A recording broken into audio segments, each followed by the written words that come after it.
Cobra, você falou sobre a Rede Globo e as emissoras de televisão como grandes responsáveis por lavagens cerebrais, né, na população no Brasil. Mas a gente, no Brasil, tem hoje um problema grande também, que é o avanço do fundamentalismo neopentecostal, né?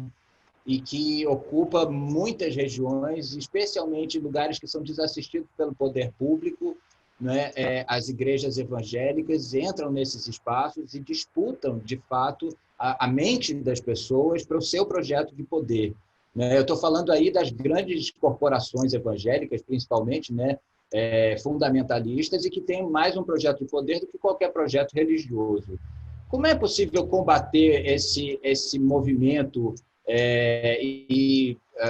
essa palavra, né, a disputa? Como é possível disputar as pessoas que estão sendo atraídas para esse movimento? Não sei, mas vou arriscar. Conversar. Nós fomos chamados a atenção durante muito tempo sobre isso, dessa chegada desse movimento religioso pentecostal e etc. Porque não são todos evangélicos que quer. Primeiro é o seguinte, há os evangélicos e as evangélicas. Pelo amor de Deus, não é possível continuar a generalizar dessa forma. Eu conheço evangélica que não pensa dessa forma. Eu conheço pastores, pastoras que têm igrejas, etc., que não é dessa forma. Eu acho que Então, nós perdemos um certo tempo desde quando fomos alertados para isso. Do ponto de vista da política social e também do ponto de vista de política mesmo, política partidária e etc. Mas eu acho que ainda tem um espaço de conversa. O espaço de conversa, certo, vai ajudar. Se não ajudar, quantos anos você tem? Eu vou fazer 40 agora. Eu estou com 64, tenho 24 a mais. Eu posso não presenciar, mas você talvez vá presenciar. Porque tem uma coisa que não é muito possível.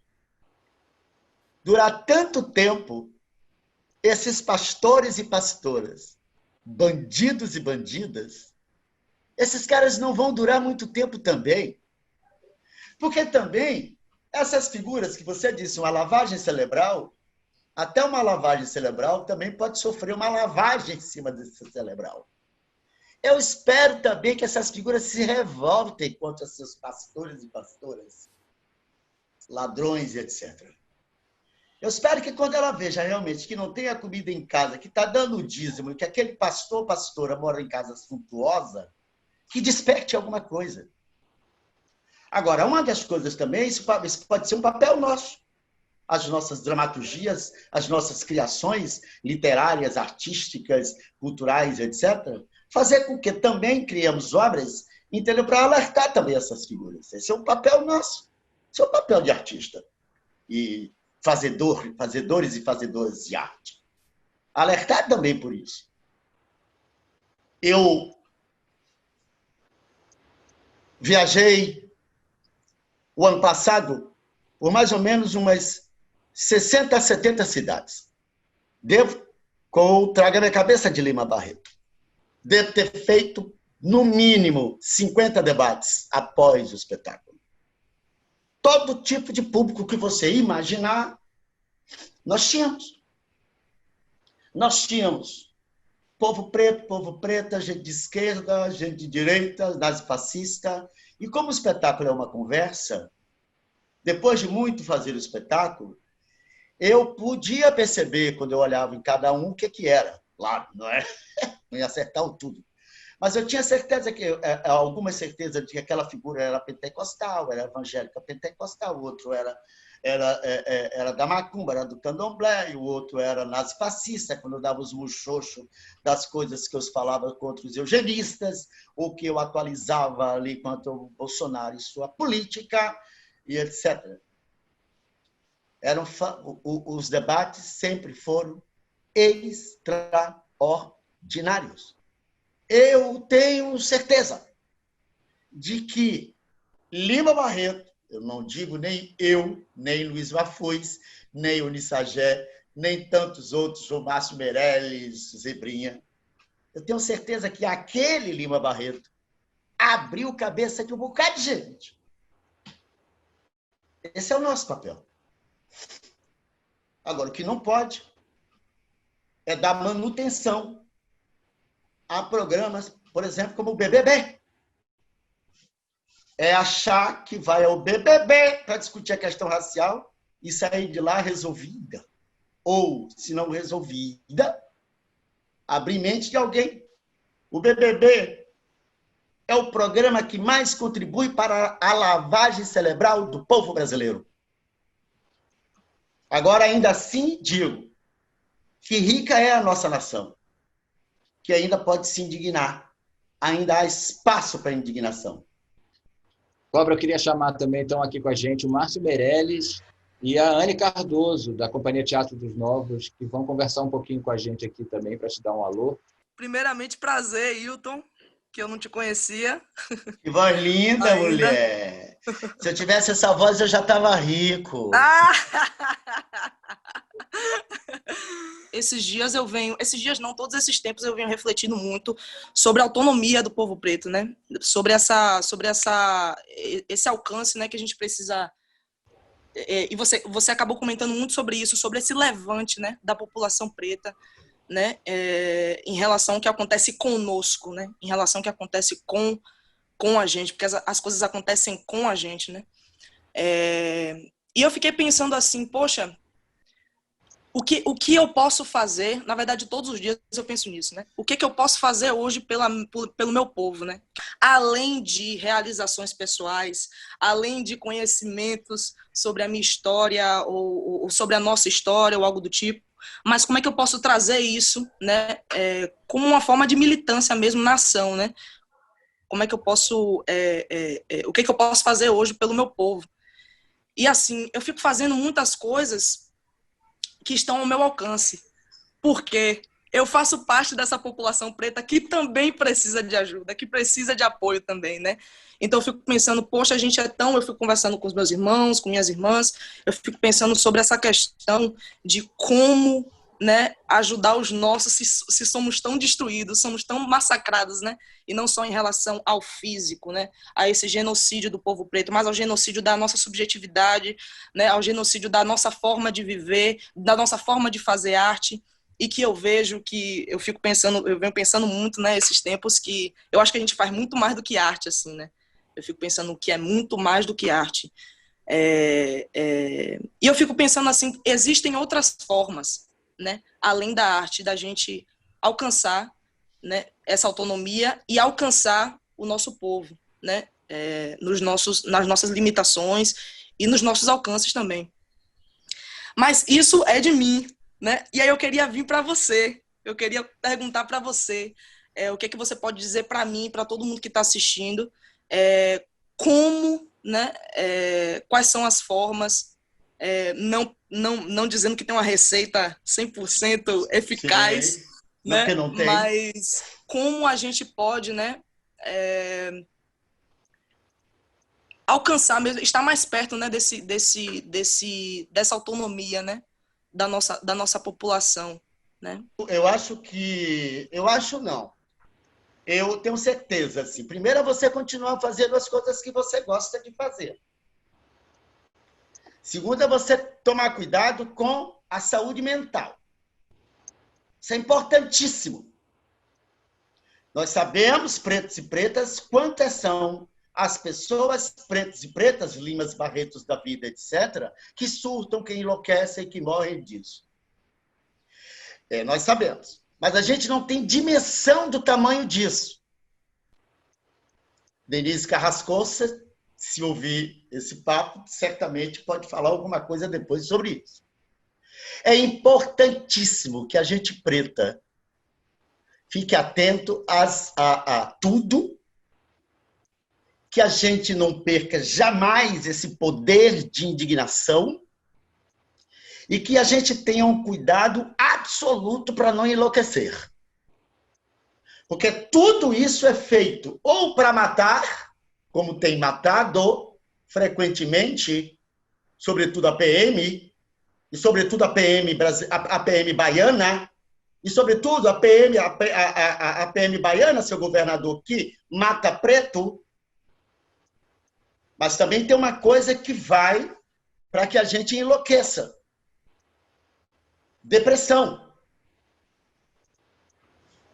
Como? Bom você dizer que não tem uma receita pronta. Mas você, indignada, atenta, para não ser ludibriada e não permitir se enlouquecer, você está muito pronta para esses levantes. Eu volto a dizer, há vários tipos de levantes. Eu prefiro todos. Isso não é meu, não.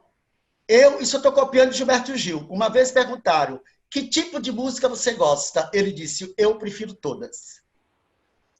Então, todos os levantes possíveis. E absolutamente. É uma coisa que tem que ser, Anne,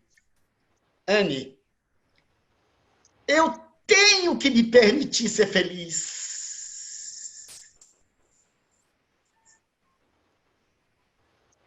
Eu vim para o mundo para ser feliz. Isso não me é permitido.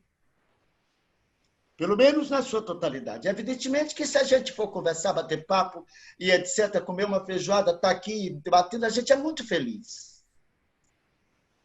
Mas não o seu corpo negro como um todo. Ainda assim, mesmo que tente a nossa infelicidade, mesmo que não permita que não nos dê os nossos direitos, temos que ter a força e partir para o levante. Estou realmente de saco cheio de fazer peça de teatro, de ouvir letra de música, e etc., etc., de ver fulanos e fulanas vendendo não sei quantos milhões de livros e não se destrói os alicerces do racismo, muito bem engendrado pela eugenia. Mas a felicidade tem que vir. Tem que estar junto de tudo. Eu duvido se eu consigo lutar sem saber que eu estou lutando para algo muito bom para mim, na minha individualidade, o meu corpo e o corpo coletivo do povo preto. E isso, por exemplo, isso está dentro da dramaturgia e do trabalho da Companhia dos Comuns, não é, seu Márcio? Se a gente pegar o que diz a Companhia dos Comuns nos seus 4 espetáculos e nas suas ações políticas extra-palco, é tudo isso que aqui acabei de falar. Porque até o que eu falei pode virar dramaturgia. É dramaturgia. Pode virar dramaturgia.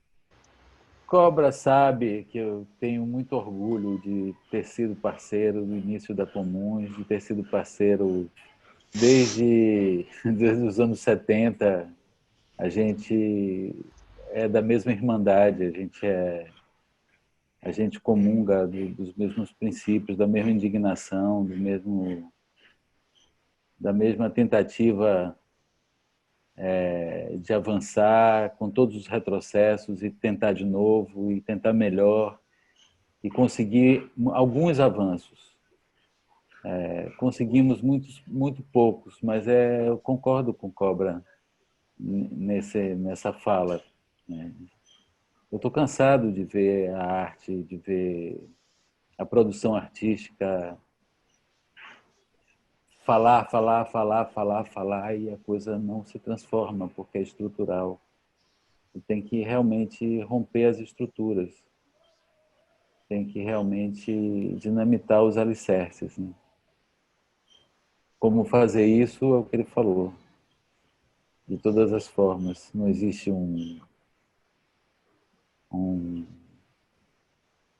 uma receita. Mas é isso, Cobra. Assim, eu queria um pouco também ouvir isso de você. Quem está nessa luta, ou quem pode estar nessa luta? Além de quem sofre na pele. É possível sofrer, é possível se indignar não sofrendo na pele? Possível, sim. E nós temos vários exemplos. Eu acho que isso não é... Isso deveria ser uma pergunta que geraria uma resposta muito complicada, mas eu não acho que seja uma resposta complicada. Eu acho que temos muitos parceiros, objetivamente, temos muitos parceiros e parceiras brancas, entendeu? Que não é que a velha não sofre da pele, mas estão junto de nós, junto de quem tem a pele preta. Não é possível você esquecer ou não lembrar de uma bisaviana de uma Elisa Larquim, ou de um Márcio Meirelles, que criou o Banco Teatro Olodum, que pensou e criou e formou o Banco Teatro Olodum, e aquela estética, a estética, a velha estética, a estética do Banco Teatro Olodum, isso é uma contribuição fantástica, uma contribuição muito... E isso, na verdade, a gente tem que perceber, por exemplo, falando do teatro, falando de Mafuz, Márcios, Visas Vianas, Elisas Larquins e tantos outros e outras, sabe? Daí a gente vai buscar o que isso gerou dentro do teatro. Se a gente pegar o Teatro Experimental do Negro, década de 1940, de 1940 até 90,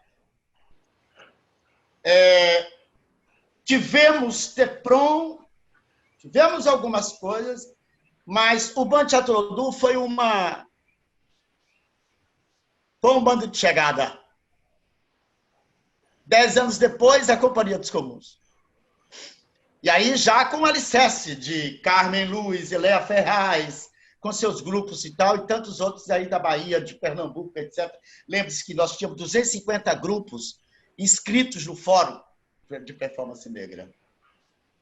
É possível. Só não pode achar que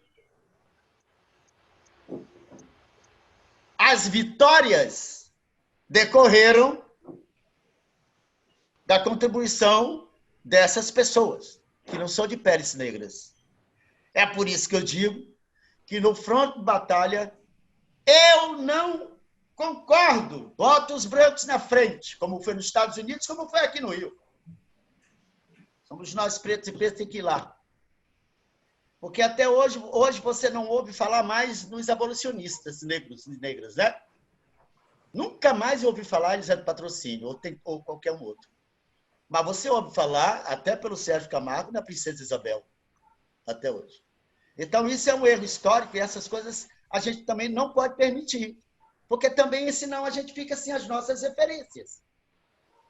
Então, é possível. E é possível por uma coisa que Luísa Barros dizia. A ascensão do povo negro não vai simplesmente contribuir para o povo negro, para a nação negra. É para a nação brasileira como um todo. Então, as contribuições são muito bem aceitas, sim. Eu, por exemplo, tenho uma certa dificuldade. Eu tenho muita dificuldade, quando eu penso em Companhia dos Comuns, colocar pessoas brancas em palco. Mas o CUT já alertou numa palestra uma coisa muito interessante. Você precisa de personagens brancos também para contar a história de pretos no palco. Não necessariamente só que somente de preto. Eu tenho uma certa dificuldade em montar a equipe técnica, artística e de criação só com pessoas pretas. É porque eu já tenho referências de pessoas, sim, de fato, como o Pisa, como o Márcio, como o Mafuz, por exemplo. Não podemos esquecer que a nossa primeira inserção num espetáculo estética de matriz africana é o Língua de Fogo, de 1981. Não. 1981. Eu nem sabia que eu era preto. Em toda live eu digo, eu soube que eu era viado muito antes de saber que eu era preto. Evidentemente, eu nasci em Feira de Santana. Em Feira de Santana, acho que Feira de Santana, na minha época, por exemplo, imaginava que não tinha preto. Agora, tivemos Lucas da Feira, que, aliás, Márcio, devemos um espetáculo com essa personagem, Lucas da Feira, que era o zumbi de Feira de Santana, e que se escondeu no quilombo ali perto do Aratu, Lucas da Feira. É preciso saber de que Muniz Sodré se criou na rua que eu nasci, em Feira de Santana, no Pilão Sem Tampa. Então, tínhamos pretos, mas eu não sabia que eu era preto. Já que eu era viado, eu nunca tive dúvida, por exemplo. Eu nunca tive dúvida, por exemplo. Mas, assim, eu acho, sim, possível. Porque duvido muito eu arrisco a dizer que eu duvido muito de qualquer preto ou preta em consciência sã, sem a doença que o racismo nos promove, se ele quer uma nação tão somente para ele, preto e preta. Acho que nós temos a consciência de que uma nação, essa nação brasileira, é na sua totalidade que nós queremos. Agora, nós queremos os nossos direitos, a nossa inserção. E é isso que é muito difícil, a eugenia, o nazifascismo. Aliás, eu tenho uma dificuldade também enorme em estar acreditando toda essa questão preta ao nazifascismo, porque não é. Veja a esquerda de Salvador, o que é que fez com a Vilma Reis e botou a representante da instituição que dizima a juventude preta. E vamos saber o seguinte, como diz a Sueli Carneiro, antes de preto e de preta, eu continuo... Não. Entre a direita e a esquerda, eu continuo preta. E é isso que nós temos que acabar. Agora, é isso que a gente tem que ter consciência. Entre direita e esquerda, eu sou preto. Eu sou preto.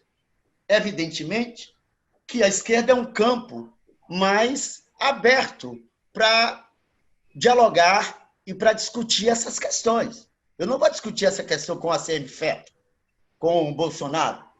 Não é possível. Por mim, não há diálogo com esse governo. Por mim, agora outra coisa que é o seguinte, a gente está falando mal do Sérgio lá na Fundação Cultural Palmares, não é? Estamos. É um desserviço, não é? É. Estamos aí brincando de que não tem o governo federal e a Palmares não dá dinheiro para financiar a cultura de matriz africana e a arte de matriz africana, não é? Pergunta o governador da Bahia, nesses tantos anos, quanto de dinheiro ele botou para a cultura negra baiana e a arte negra baiana. Eu desafio esse número. Então, não é PT, não é porra de partido de esquerda nenhum que vai dizer que está livre das críticas que estamos fazendo. Porque, de fato, esses governadores e governadoras, todos eles, todas elas, não dão a importância devida à cultura, à arte, muito menos à arte e à cultura preta.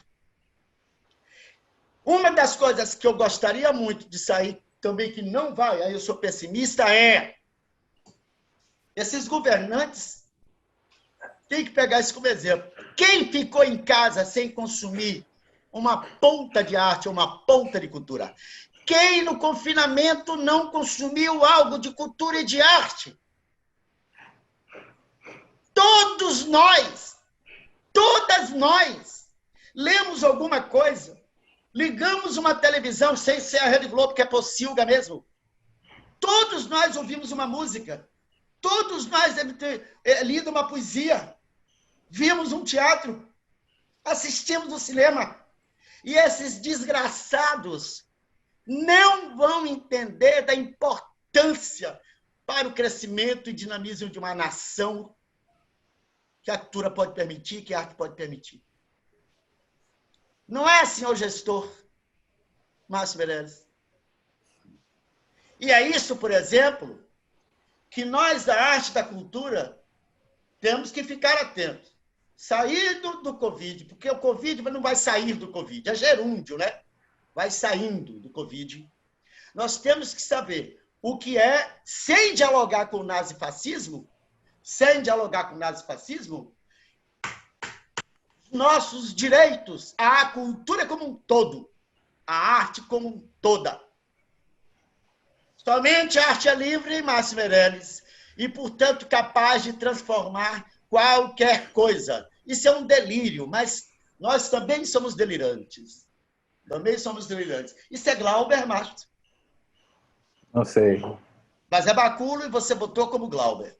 Então é Glauber. Então é Glauber. Sou uma atriz, como se pode ver facilmente, negra. Tenho que mostrar agora a dor de uma mãe que perde o filho. Devo representar uma mãe negra. Ainda precisamos carregar o adjetivo racial em tudo que fazemos neste país. Não posso representar uma mãe qualquer, mas uma mãe negra que sente como negra. Porque minha pele e meu corpo, com que mostro a dor dessa mãe, são negros e têm uma história. Precisamos ainda contar essa história. Portanto, agora, devo mostrar a dor de uma mãe negra que perde o filho. E quando uma mãe negra perde um filho, perde quase tudo, porque não tem muito mais. Uma mãe negra não perde o filho somente quando ele morre. Pode-se pensar que é assim com todas as mães, mas eu sou uma atriz negra.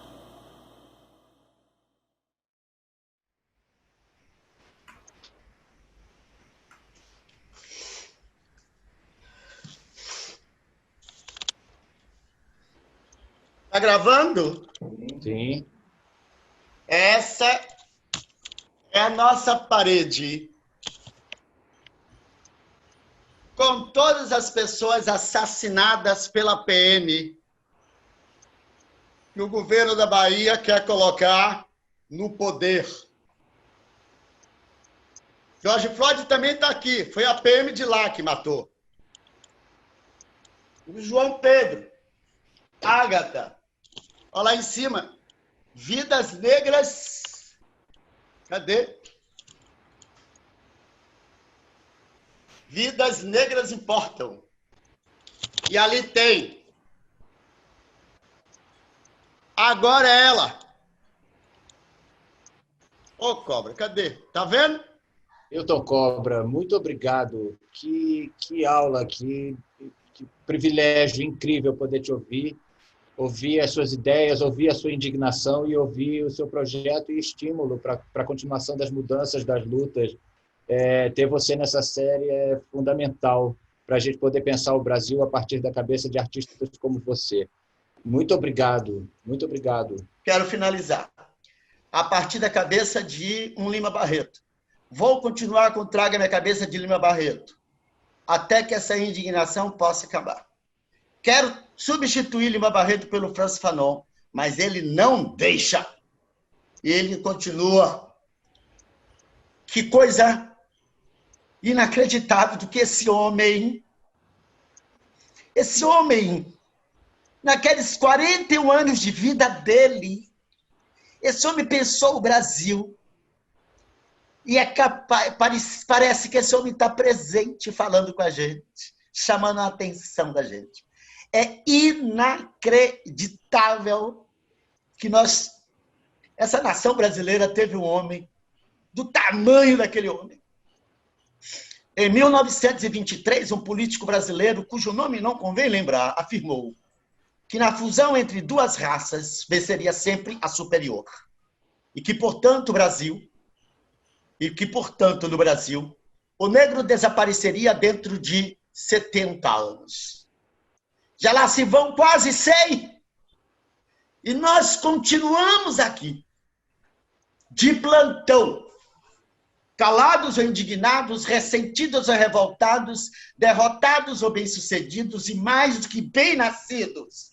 Macota Valdina, seremos sempre muito bem lembrados.